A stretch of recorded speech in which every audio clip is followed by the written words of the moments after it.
andraso azavadika aloha ivavaka ao amin'ny volana septambra anao a raha mino anao dia zarao dia ahita ny herin'Andriamanitra sy ny voninahiny ianao ivavakantsika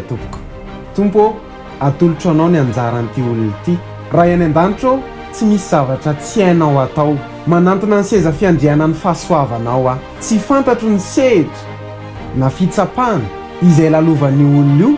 fa mangataka amin'ny anara-maherin'i Jesosy ho an'ny olona io mba handray fanafahana amin'ny fiainany tsy misy zavatra tsy hainao atao ary mino izahay fa hainao ny zavatra rehetra ny teninao dia tsy miverina aminao raha tsy efa mavita ny asany aminay mba ho tonga amin'ny sitraponao ary ny sitraponao dia hitondra fiadanana fa tsy loza ary amin'ny anay fanantenana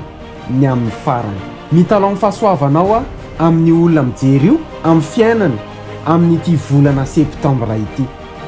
mivavaka mba handray fanafahana izy